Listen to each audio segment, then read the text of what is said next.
Hello everybody, hope you're having a great day. Do you remember that time that we did a vlog down in Bangkok and my parents showed up? Yeah, so I had wanted to have, kind of ask them what brought them here and all of that and how God led them that time, but we were so busy, so much to do, and it just didn't work. So anyway, now we're back in Bangkok visiting them again just for a few days, and I thought, you know what, we need to ask them about that. And there was another question that fit to talk about with them. So today, you got to hear from my parents. I want to ask you guys, just how did you get interested in being a missionary in Thailand? Just a little bit of the process of why you're here. Well, it was about 8 years ago we were first asked to come to Thailand to a project to be involved in agriculture, and I came to visit for 2 weeks, and then both your mother and I came a year later to look to see what Thailand was like and to see the project. We decided then that we wanted to be of some use to the Lord in Thailand. Mm-hmm. And the doors didn't open up for us to come until just recently. So what are some of the ways that God led in specifically coming here, the process of actually getting here, that you look back on now and you say, we know God wants us here? We made a decision we wanted to come to Thailand quite a number of years ago, and this year we engaged in a process of actually preparing to come. I quit my job in August so that we could get ready to sell our house and then be able to come. And we couldn't come until that was all done and tied up. And it was so clear, in so many different ways, that God wanted us to come by the way that He opened up that process of selling the house. For instance, we didn't expect to have to list our house. There was a neighbor who was interested, and then when it came down to it, he wasn't in buying the house. And then we needed to list the house in order to get it sold. We listed it on a Friday, it hit the internet. On Monday, we had a showing. It was the only showing. That was the buyer of our house. Wow. And we had an offer just 1 week later, and the process started from there. So stepping back a little bit, even just coming to Thailand, that's sort of an extreme step, right? You're about ready to retire, close to that, and you just leave everything and quit your job and come to Thailand? Well, I don't ever want to retire. Let's make that clear. We've wanted to be more directly involved in the Lord's work for a long time. Mm-hmm. And the desire was to do that here in Thailand. And we just prayed about it, and the Lord opened doors for us to come. Not that challenges are over by any stretch. Yeah. For instance, we're here in Bangkok to learn the Thai language, and learning a language for the first time when you're older is not a piece of cake. We have friends praying that we would have the gift of tongues, which would be wonderful if it all just came out Thai. But that doesn't form the character, and I think the Lord is polishing us and teaching us to depend on Him moment by moment as we learn Thai to prepare us for the next step. Mm-hmm. I remember when I was studying Thai, the morning when I would get to class, and I didn't always remember, but a lot of times I would pray, Lord, just give me the ability that I don't have, because, who am I to just go and learn Thai?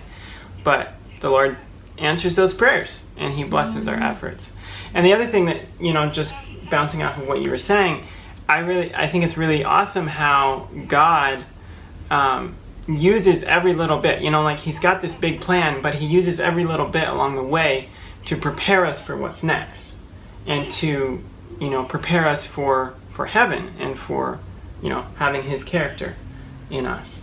Yes, there are so many experiences we can point to when we come to some really difficult struggles, that the Lord didn't lead us here to leave us with this struggle. He's going to continue to give us victory over today's struggle and tomorrow's struggle as well. It was so clear, there's so many different ways. that He removed the barriers so that we could get here. One of them was just the couple of days before we were scheduled to fly out of America to come over here. We had a big dump of snow, and the airport we were flying out of, Portland, had canceled flights. In fact, the very flight that we were on for the next day, Sunday, was canceled on Saturday morning. We had a lot of people praying for us, and the Lord opened up a window in the weather so that there was no snow and the airports were clear and there weren't any delays, and no cancellations. And then after that, another big storm. In fact, it lasted, 10 days to 2 weeks. And all that snow waited, because had it come earlier, it would have delayed our preparations to come and our moving out of our house. Yes. I remember hearing about, they came, and then all of a sudden there's like snowmageddon in the Northwest. It was just like all over everywhere. Winter came in February. Yeah, winter waited for them to come to Thailand.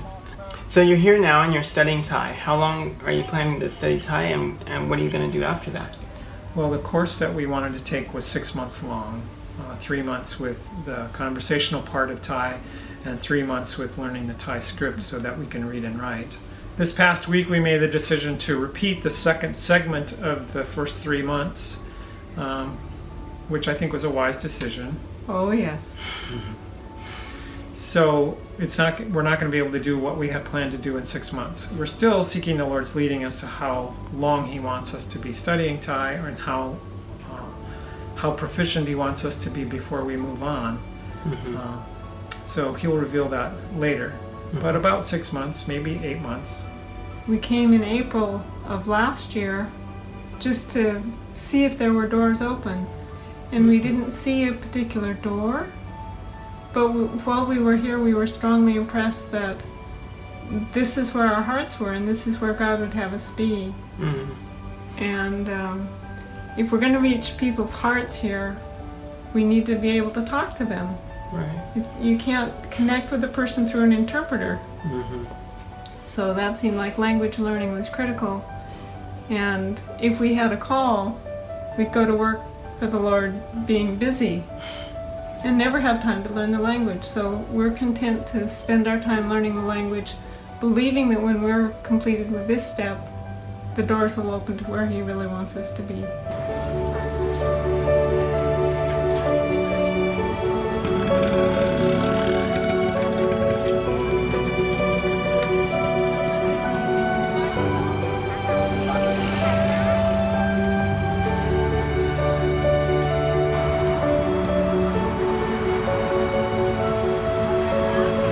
Today we have another question from the almost infamous Katie, and I figure I should give you guys a little bit of information that'll help.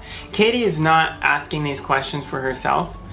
Katie and her husband are like all out for missions. They live in Alaska, and they have heard these questions or these objections to missions in talking with different people, and so they're like, oh, you should address that, you should address that, you should talk about that. So this is one that I thought would be relevant to talk about with my parents, and that is, don't you have to be young and energetic to be a missionary? I'm retiring and do not have the energy of my youth. What would you say? My first impression to that question is the Lord doesn't need the energy of our youth. What He really needs is willing hearts. And if our hearts are willing, then He can do with us whatever it is our life experience brings to the process of reaching out to other people. And when we don't have energy and enthusiasm and perhaps the drive that a young person has, which is needful also in the mission field, Right. We have life experience that can help us making decisions and reaching hearts, ministering to others. And another piece is that our age is actually a benefit in the Thai culture, because they look up to folks who are older and give them more respect than they do to folks their own age or younger. So that gives us an advantage in terms of connecting with people and sharing with them. You know, when I think about people that are not as young as me going as missionaries, first name that pops into my mind is Gail Habercam. And she honestly has enough energy to outdo most people my age. It's amazing, but that's just who she is. She has that. Other people don't. I mean, my parents don't have that same kind of energy. They don't, you know, it's just not who they are, right? We're not running 2 miles true. every morning. Right. But, you know, God is using Gail where she is, and God is going to use you guys wherever he puts you.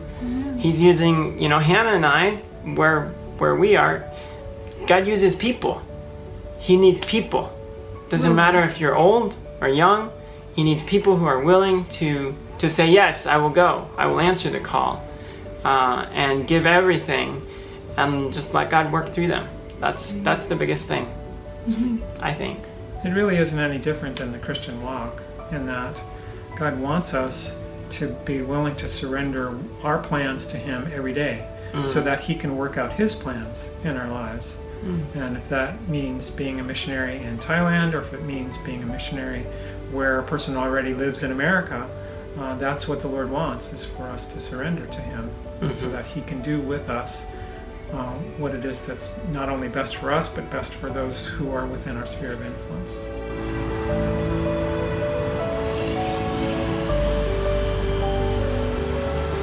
I hope you enjoyed getting to hear a little bit from my parents of how God had brought them to Thailand and how he's leading them. And I want to encourage you. You know, you don't have to be young, you don't have to be old. God just wants you. He wants you to be surrendered to him. He wants to use you in his work. He wants to shine his love through you to people around. So I want to encourage you to consider what God might be asking you to do. Maybe it's as simple as going to the neighbor next door. Maybe it's moving across the world. I don't know. God knows. But I want to encourage you to consider what God might want you to do in his service. So I hope you enjoyed this video. If you did, give it a thumbs up. If you want to join us on this journey of growth and mission work and everything, subscribe to our channel. And we'll look forward to seeing you next week. God bless.